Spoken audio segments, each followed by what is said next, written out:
Hello, I'm Dr. Scott Wadier. And I'm Tommy Welling, and you're listening to the Fasting for Life podcast. This podcast is about using fasting as a tool to regain your health, achieve ultimate wellness, and live the life you truly deserve. Each episode is a short conversation on a single topic with immediate actionable steps. We cover everything from fat loss and health and wellness to the science of lifestyle design. We started Fasting for Life because of how fasting has transformed our lives, and we hope to share the tools that we have learned along the way.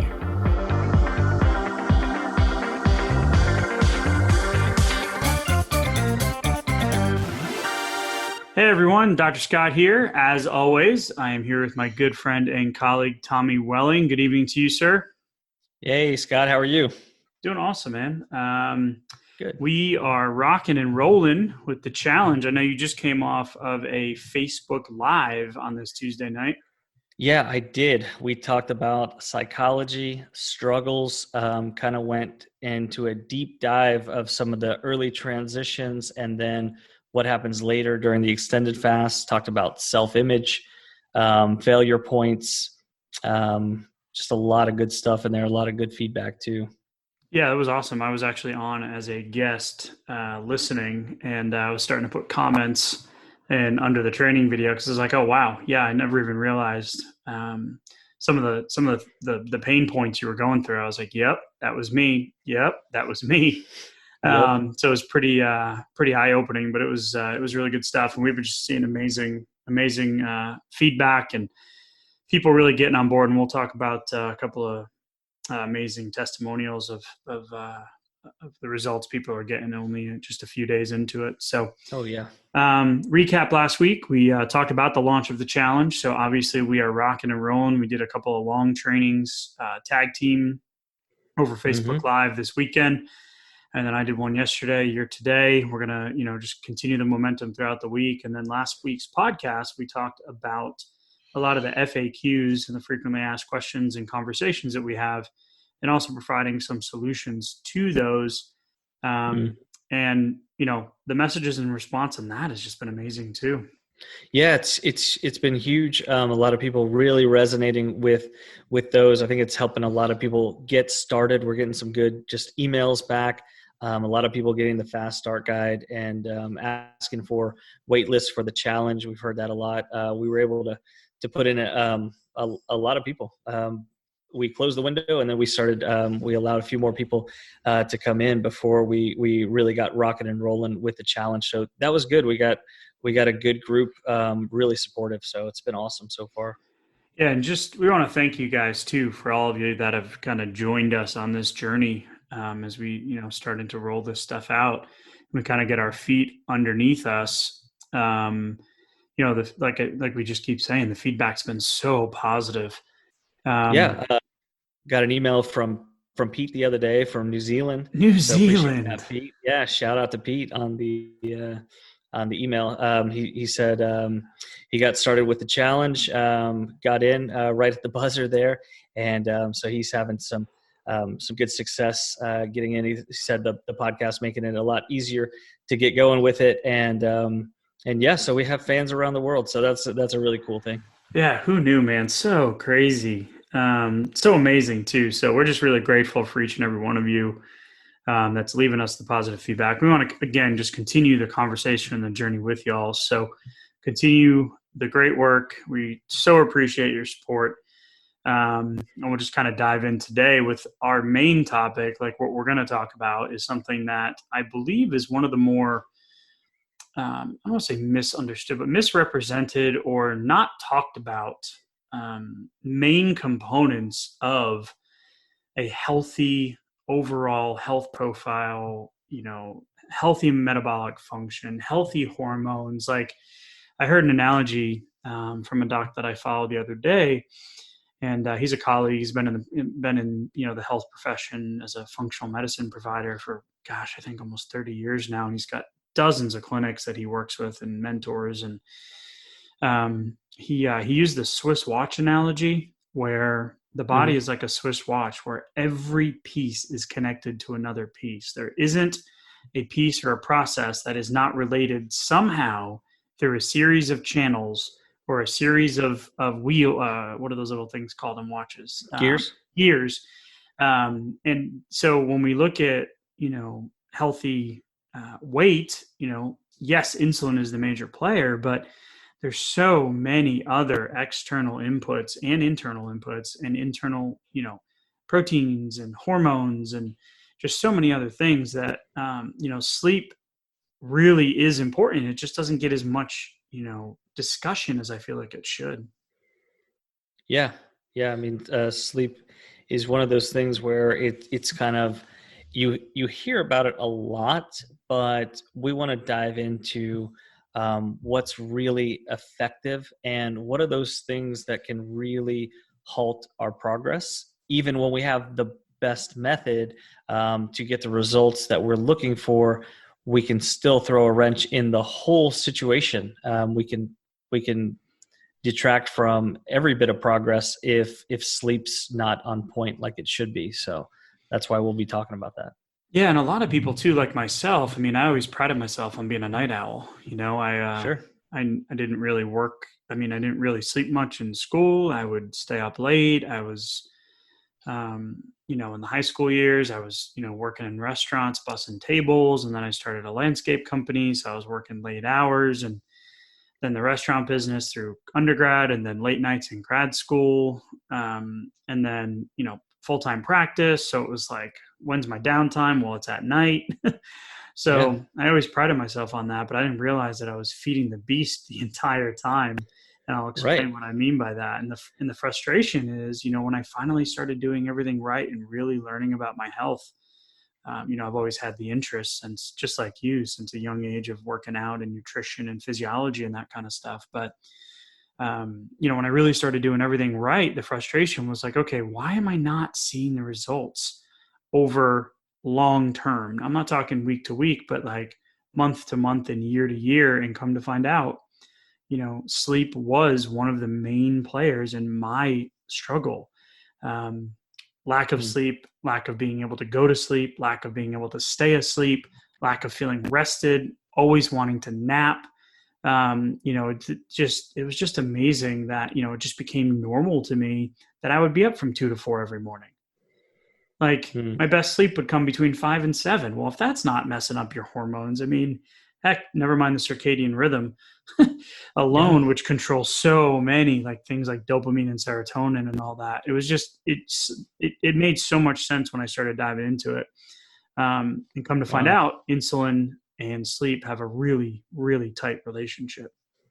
Yeah, they do. And it's it's interesting culturally, our go-go lifestyle and, just doing more, earning more, working more, being able to pull all-nighters, that becomes a badge of honor. Now kids are getting that badge earlier and earlier, where, I had never heard of an all-nighter until college, but now the kids these days, high school, and I even hear stories of junior high kids just getting into that pattern. I mean, junior high kids, that's probably getting into a different thing with Adderall and things like that, but Right. they are developing some terrible habits that are going to be with them for a long time. We're going to talk, one of the big inputs I feel like, is the reason of that is the accessibility to technology too. And I don't want to sound like the old school, get off my lawn, you young whippersnapper type moment. I don't want to be the curmudgeon. I am 38. I am not old. But when it comes to technology, the iPhone came, you don't have to laugh. The iPhone came out in You say so. 2000. Yeah, thank you. 2006. Like, the iPhone was 2006. Like, if you think about it, it feels like it's been around forever. But growing up for me, I mean, I didn't have a phone until like well into college, Right. So things have definitely changed. And we're going to talk a little bit about the blue light and whatnot. But yeah, the habit too is big. If we can create the habit early on, and that's why we are kind of a little strict when it comes to our kids' sleep. Like, I don't mess Mhm. around. We don't push the window unless it's an absolute necessity. If somebody's like, "Oh yeah, we're having a birthday party. It starts at 7:30," we're like, "No, we're not going." And it's Mhm. because Quinn relies on, if she stays up late that next day, she is a monster. So yes, we've made exceptions. But they're very few and far between. And as long as we have a plan for the next day, we're not traveling or sitting in the car or whatnot. We really want to keep it, because now I know the importance of it. And I never had that structure growing up. I mean, I was told to go to bed, but I would sit under my covers watching Saturday Night Live and Monday Night Football on a little black and white TV. Yeah, I said it. And I didn't know that I was setting myself up for failure in the future. So just we'll go into a couple Yeah. of the specifics on exactly what it's doing and how it's proliferating insulin resistance. Yeah, yeah. How it relates to the process through fasting, before, during, and after a fast, through the extended fast, how the scale changes or doesn't change with respect to sleep, and basically how sleep is just, I mean, it's at the foundation of what we're doing. We talk about fasting, we talk about weight, we talk about diabetes, insulin sensitivity, but if the body is not rested thoroughly, none of those processes are going to be functioning correctly. Yeah, and just to, if we're thinking about sleep deprivation, a lot of the research studies out there have to do with, less than 4.5 hours of sleep. And that is going Hmm. to be for, I want to say, depending on the study, it's anywhere in all the stuff I was, been looked at over the years, is anywhere between 2 to 5 nights in a row. So it doesn't have to be like this long term, like, oh, I haven't slept in a decade. It's literally just a couple of Right. nights of decreased sleep. And then if you're getting Hmm. less than 6 or 7 hours a night, it's not as such as a drastic response, but it is. Your body becomes used to it, so then it's just kind of almost like, when you smell food, you get hungry. That Yeah. physiological effect that takes place, the same thing. Your body knows, okay, well, this is what we're going to do, so let me spike the bad stuff and suppress the good stuff, to be really simplistic about it, and then you get stuck in that pattern. So when people say Hmm. get 7+ hours of sleep a night, there's a definite reason for it. So, Yeah, and oh, no, go ahead. let me just give a quick Yeah, example. yeah, So of course. when we talk about fasting, we talk about the eating window. Um, a lot of times we'll go back. Okay, so what did things look like 50 years ago? Okay, and when we talk 50 years ago for the eating window, we didn't have all the snacks. We didn't have dinner as late. Dinner was earlier. So our eating window was closed more of the time, which means insulin could stay low more of the time. So we weren't in fat storage mode as often as we are today. Well, the same thing goes for sleep. You have the same parallel where, we're not saying you should go move out into the woods and become a mountain man just to get your health back. But at the same time, we should take a page out of a previous generation or two's book, when things weren't quite as busy or stressful or just anti-health. Essentially, we can't invent the medicine to create the problem when we don't solve the problem. The equation doesn't work. Yeah, and there's a couple big components to that. Industrial. If you go back and look at history, industrial revolution, and then you look at big business, and the changes in the way that we did business. Where back in the day, you were all working on the family farm or in the family business and walking everywhere, and no iPhones and blue light and those types of things. And Hmm. as it's progressed, we're outside less and less, and blue light and sunlight are going to be a huge players in today's topic. So when we look at sleep deprivation, going back to the studies, um, just by those minimum requirements, less than 6 to 7 hours or less than 4.5 hours, 2 to 5 nights in a row, you're going to be looking at direct relationships to the mimicking and the proliferation, meaning the worsening of the insulin resistance. So the hormones that make you hungry and keep you full, well, they do the opposite of what they're supposed to. So leptin goes down, which that's the hormone that keeps you full, and ghrelin Hmm. goes up, which is the hormone that makes you hungry. So if you're awake more, you're going to have more opportunity to eat in that window, which is going to increase your appetite and your food cravings. So basic physiology says you don't get enough sleep, your leptin, which keeps you hungry, goes down, your ghrelin, your hunger hormone goes up. You have more time to eat because now you're awake. I remember after we had our first child, we used to eat the organic Annie's chocolate bunnies with cashew milk in the middle of the night when we're up feeding. Meg and I always have a bowl of cereal. Well, guess what? I wouldn't have normally ate that if I was sleeping. So there's one thing right there that now if you're ingesting more food and your hormones are out of whack, you're immediately having another exposure to higher insulin levels when your body should be bottoming those out in the middle of the night. Yeah. So you have accessibility and you have hormonal reasons why your body is food seeking at that point when you shouldn't be anyway. You have at least a double whammy working against you at that point. I believe one of the old juices back in the day might have been Sunny D. And I think that was the kids coming in from out to play. But I remember a commercial just sitting here where there was some, and you might be able to remember this. My brain doesn't typically work that way. But I just recall like there being a commercial or a marketing plan where it's, the guy or the woman, sleepwalking to the fridge and opening the fridge in the middle of the night and reaching for this product. Like it's part of the American culture. Like, oh yeah, I'm going to walk to the fridge and eat this thing in the middle of the night. And I don't remember if it was a tasty cake or whatever, but the point is, that's what's happening. Like you're literally putting yourself in that position. And then a couple other things just from that, never mind you increase fatigue. Well, you sleep less, you feel more tired. But you also mess with your body's thermoregulation, which is burning, temperature. So your body temperature will actually decrease. And then you have a direct relationship to your cortisol, which is your stress response, and your sympathetic nervous system, which is your fight or flight. If a tiger jumps out of the shrubs, you need to be able to run away. That's the system that is operating, which then raises your stress hormone, which is your cortisol. Well, we don't have tigers jumping out of shrubs in today's world, but we do have bosses, and we do have traffic, and we do have a lot of other stressors. We do have social media.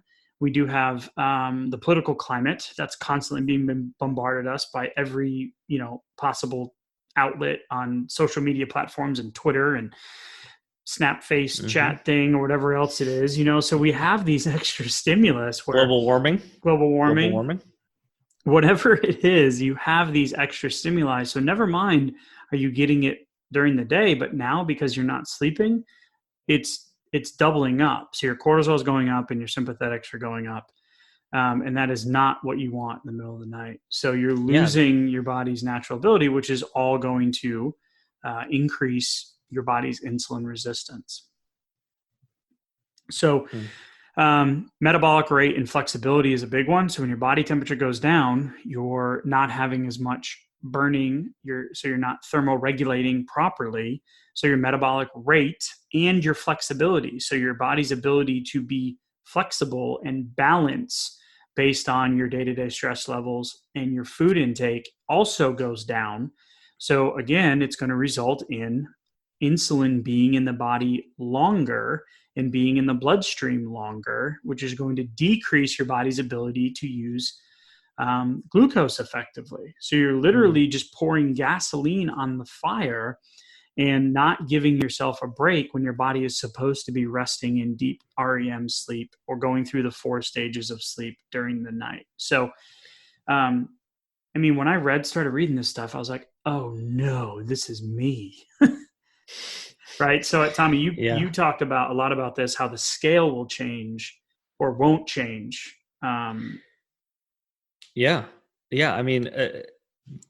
The sleep deprivation, even on the short term, if I can summarize, it starts to shift your body into a one-trick pony. It starts to turn off all of these helpful processes and it pushes it towards a stressed state, one where it says, I'm not sure where the food's going to come from, so I need to store fat. I need to be seeking more food. So that's why the hormone shift is changing and it's not getting the time that it needs to recover. So vital processes start to suffer. It goes into almost a survival because the fastest way to initiate the stress response is actually just to deprive the body of sleep. It is a very stressful situation, and it is cumulative, and it's not one where you can miss a few hours each night throughout the week and then make up for it on the weekend, do the weekend warrior sleep recovery. And so where we see this on the scale is when we start to fast and we're still using unhealthy sleep habits. So I'll give a quick example. I was in the middle of, I was in the middle of my first real plateau. So I kind of did a maintenance, like a short-term maintenance break after I dropped about 25 pounds when I started fasting. And then I said, okay, I'm ready to get to the next step. Let me do a 7-day fast. Okay. So typically on a new 7-day fast, I'm going to see probably 5 pounds lost in the first 24 hours. That's typically just water and glycogen. So, but it's still something that if you're tracking it daily, you're going to be looking for. So then by the next day or two, I'm pretty much expecting about 1/2 to 2/3 of a pound, each day after that. So I started looking at the scale, and this was a stressful time between office and kids and everything else. I was about 3.5 to 4.5 hours of sleep for 3 days in a row. And I was still fasting, which is mentally tough anyway. Right. Going through those later night hours and not snacking anything. So I don't recommend it even just for that reason. But then by the time I woke up, the scale started pushing backwards, and that was extremely frustrating and surprising. Then when I started thinking about my sleeping habits during that time, it made perfect sense. And that's the thing. If you don't have insulin resistance or diabetes, then you're not going to notice this unless you are really on top and experienced in fasting or tracking in the old calorie in, calorie out model. Mm-hmm. It used to happen to me, and I didn't even know what was happening at the time, and I'm going to share that graph at some point in some of the content that we create. And one of the guides, that log or that graph that I have where I tracked everything over a 3-year period.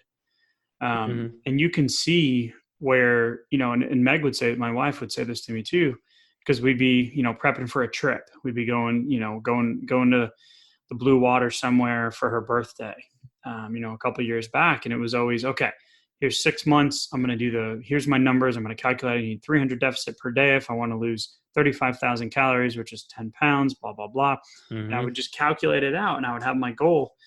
And then, there'd be a few nights a week where I wouldn't sleep. And I know if I get up in the middle of the night, that scale that I walked by to go to use the restroom would not change when I woke up in the morning. And then we'd get up and we Mm-hmm. used to track our numbers and just write them on the mirror, like with an expo marker. And my wife would be like, oh, and I'd be like, I didn't sleep. She would know just by looking if I had slept that night before.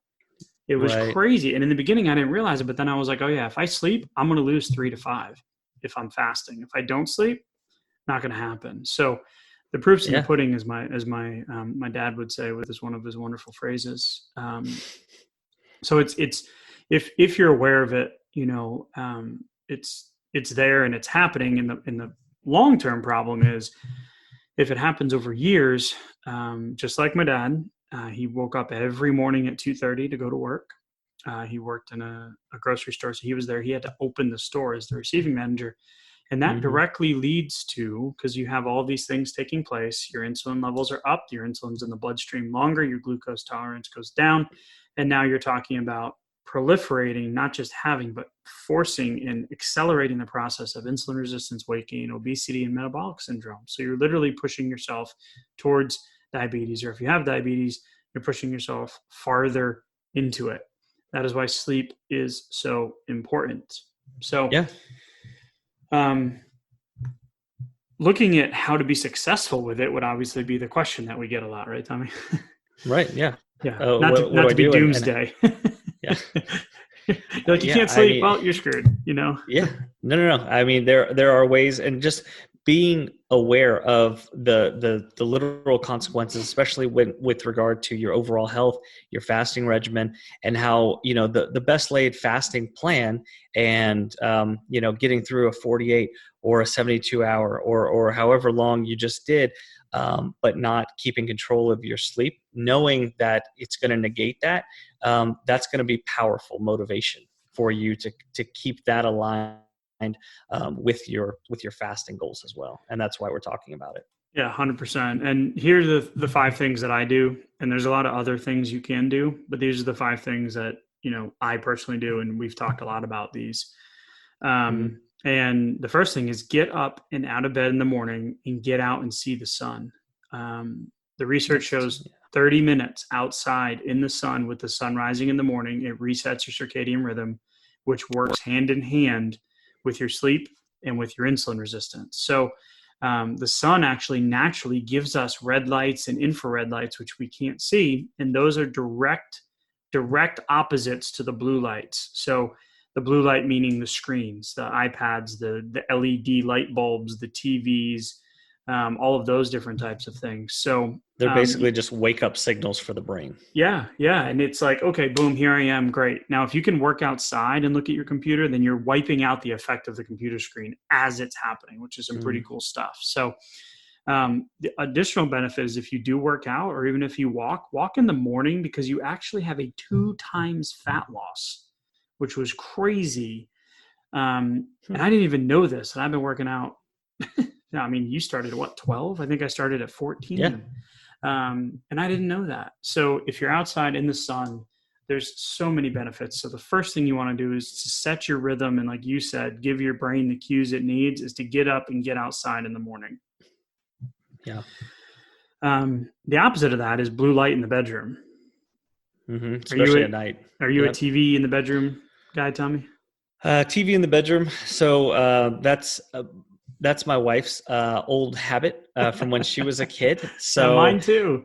Yeah. And I'm not going to be the one to say we can't do that if you need it to fall asleep. So what we do is just turn the brightness all the way down. So using it as just kind of a background thing, just with the brightness way, way, way down, so you can cut down on that blue light effect and that stimulation. Right. Excuse me. If you don't have a problem falling asleep or staying asleep, then you may not be, have to be so drastic. But I was traumatized in undergrad where a roommate and a TV, and ever since then I've been anti-TV in the bedroom. So the problem is it's not just the TV, it's the iPads, the Kindles, the iPhones. So the first thing you want to do is you want to shut those things off an hour before bed, not as you're in bed, and you don't want to look at them right when you get up. So I know people, the first thing I hear is, I use my phone as an alarm clock. Great. Put it on night shift and then don't scroll. Shut it off, put it back down, and then go. The 3 seconds it took you to look at it to shut off your alarm isn't going to be damaging. But the key is the hour before bed, and then also use the blue light blocking lens, which blocks most of it in the night shift mode. So my laptop and my phone is constantly on night shift mode, to the point where I'll show a picture to my wife and she'll be like, your phone looks weird. I'm like, yeah, I know, but it's constantly on because I know I spend a lot of time on both of those things, especially working in the digital media. So it's a good idea. And the wavelengths you want to look at are anywhere between 450 to 535, which is actually blue and some of the green light. So if you're going to, buy some blue light blocking lenses or something along those lines, don't buy the $10 cheap ones.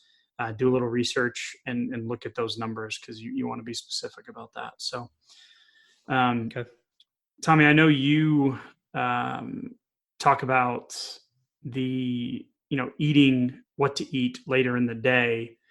And I know you have a strategy for it. I just can't remember what it is. For actually eating later in the day? Yeah, like when you eat in the evening,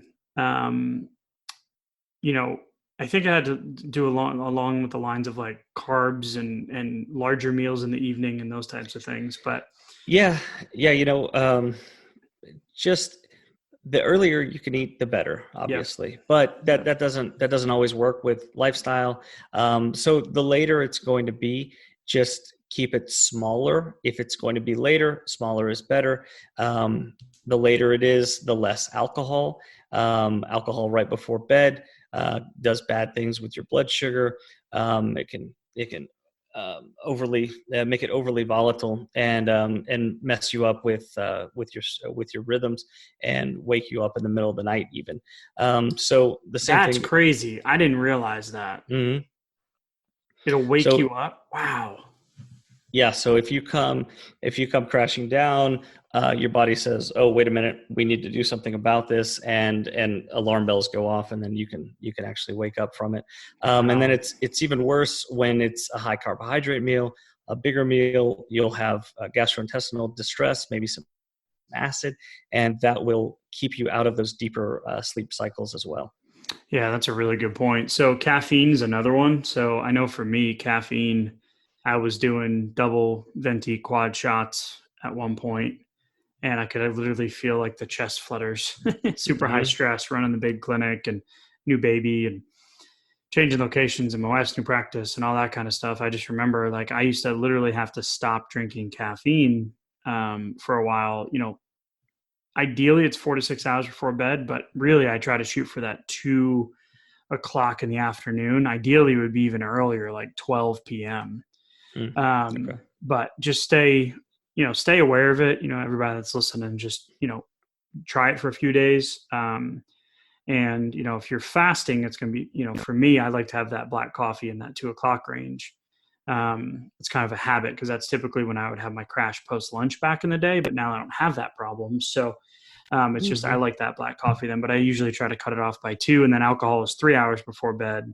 I didn't realize that it can wake you up, but that makes so much sense because back in the day when I was struggling, I'd come home, have a couple glasses of wine, have a couple IPAs, and it would help me go to sleep, but then I would wake up a few hours later Right. than be up. So yeah, that makes total sense. So Yeah, it can be real hard to get back to sleep, and if that's the case, there goes your deep sleep cycle, which is what actually gives you those feelings of restfulness and resets all of your hormonal triggers as well. yeah, and it gets that insulin in the place that it needs to be for when Hmm. the dawn effect happens in the morning. And the last thing that I wanted to bring up was I already mentioned getting the electronics out of the room, but about your room, the other thing would be, so I don't forget, is set it cold. Ideally, all the research says, I mean, it's 60 to 67 degrees. And that is ideal. So if you're like 67 degrees, no way. Okay, we'll get a weighted blanket, one of those gravity blankets, and start with 70. But get it if you're sleeping with 78 degrees, you're not doing your body and your insulin in your sleep any benefit. So start to tick that down. Start to work on it the most you can, and then try to get a bedtime routine. So put the phone down, read, bath, prep for the next morning. I lay out Quinn's stuff. I straighten up the kitchen if dinner was crazy with the 2 little ones. Make sure the dog bowls are picked up. I take the dogs out. I'll read a little bit. Um, on Tuesday nights, a little bit different. When we get done with this, I will go sit outside, just on the back patio for a little while and kind of decompress and not stare at a screen. But Hmm. really find a routine. And you might be listening to me like, man, that's a lot of stuff to do for sleep. Sleep is so important. Um, all of that stuff we mentioned happens when you don't sleep, and it's not the 4.5 hour mark. It's literally under that 7 hour mark over time can have the same effect. So Yeah. just encourage you guys to make those changes, um, and just start to implement a couple of things at a time. You don't have to change everything all at once. Yeah, they'll support all of your efforts in your fasting journey, and they might uncover some things as far as reasons for failure in the past, or having to try a new method, or not quite hitting your target, or Even plateaus backsliding. with Yeah, plateaus after you've been successfully fasting. yeah, Pay absolutely. attention. If you weigh every day, pay attention. You will see it. So that's a really good point. Yeah. All right. So a couple things from the challenge, which has been, oh man, I can't, I just want to keep talking about it. Don't let me, Tommy. Okay. Well. Thank you. The just flagged me down. So one of the messages we got tonight was, I'm 1 hour away from my second 24-hour fast. I'm so amazed at how much better I feel already. So this is two 24-hour fasts or two 1 meal a days. That's it. I've lost 6 pounds. I don't care if it's water. I don't feel like I'm sloshing when I walk. And we know that it's glycogen and water, which is clearing out that Right. liver, which is great. Faced a few moments of a little bit of sweating and some weakness and some fatigue. But tried some water with some minerals in it, and that seemed to do the trick. I'm drinking fresh squeezed lemon and hot water and just lots of water. And my blood pressure was 130/73 today, which is normal for the age of this person. So but not normal in her history recently. No, not at all. So just amazing after 2 24-hour fasts. So just amazing stuff. Yeah, she's feeling so much different, and it's really cool to see. And we're only halfway through the challenge. Yeah. And then we got another note as well. Somebody said 15 minutes away from the 60-hour mark. This is the longest I've ever been. So that's really cool. That's what we were hoping to do in the challenge. Get some people to start thinking bigger, push them past their previous points. And it's been really cool to see a lot of people are doing that. Yeah, there's a few people. I know you're kind of doing a custom, based on your work schedule and date night and stuff this week, which is great. Let me tell everybody, because a lot of the listeners don't know. Yeah, okay, good point. so we mapped out our plan at the beginning of the challenge. I chose a custom. Dr. Scott said it was because I like to be difficult. I disagree. I did not say that. Something like that. So I did a 96-hour from Saturday to Wednesday, and then we have date night, me and my wife, on Wednesday, and then another 72-hour after that to finish up on Saturday night. Because I wasn't going to change date night, I'm not going to do just. I wouldn't mind a 7-day, but if I do a 7-day, it starts on a date night and then it's going to end on one. So yeah, I did a 7-day last week and ended on the day of the challenge. And then I decided to start up and do another 7-day because I'm crazy. Really, yeah, I know. I'm pushing to my final goal here. Okay. Which is getting back under 200 pounds and staying there, which will be, 50 to 60, closer to 60 pound at the end goal, 60 pounds lost. Wow. So yeah, I'm doing it. And there were some people in the group that wanted to do it. So I figured I would do it along with them. And I do have a date night on Thursday. So my wife said, don't worry, we'll do something that won't involve, food and adult beverages. And I said, what does that look like? She goes, well, we can go to the movies and I can get stuff. And I was like, oh, great. Thanks. Awesome. That sounds good for her. Yeah. So doing another 7-day, cool, but we gave everybody in the challenge some options, a 3-1-3, some, 1 meal a day, a long 7 days. So it was really cool to see what people chose. And just the results have been absolutely amazing. So I don't want to, I said I wasn't going to go off another tangent about the challenge. So I'm going to stop there. It's been so much fun. It's a lot of fun to talk about too, and see what's happening in there. Absolutely. So, all right, let's wrap this one up. So sleep, you guys have the marching orders on what to do. So hopefully there's some value. And if there's any questions, please don't hesitate to go to the website, www.thefastingforlife.com, and you can click the link to contact us. The email will pop up. Send us a message. You can also go to Apple Podcasts, Spotify, wherever you get your podcast, and then leave us a review. Leave us some feedback. We definitely want to hear and know what's going on with you guys and continue this conversation and this journey together. So, yeah, and one more point, if you don't mind me interrupting. Your action step for the week is going to be take a look at your sleeping patterns. Okay. Look back the last week or two, or however long you can remember, or go back, or if you wear an Apple Watch during sleep, or your phone tells you how much you slept, look at the data, or just remember back. And if you can't remember, then just plan for this coming week. Think about what you want to implement as far as a good sleep pattern and good sleep habits. Make a positive change or two and write them down, stick to them, and get some better sleep and see how you feel and see how the scale and your fasting responds as well. Awesome. I totally forgot about that. And on that note, I am going to go get some good sleep. There you go. All right. I'll talk to you later. All right. Bye. See ya. So you've heard today's episode and you may be wondering, where do I start? Head on over to thefastingforlife.com. and sign up for our newsletter, where you'll receive fasting tips and strategies to maximize results and fit fasting into your day-to-day life. While you're there, download your free Fast Start guide to get started today. Don't forget to subscribe on iTunes, Spotify, or wherever you get your podcasts. Make sure to leave us a 5-star review, and we'll be back next week with another episode of Fasting for Life.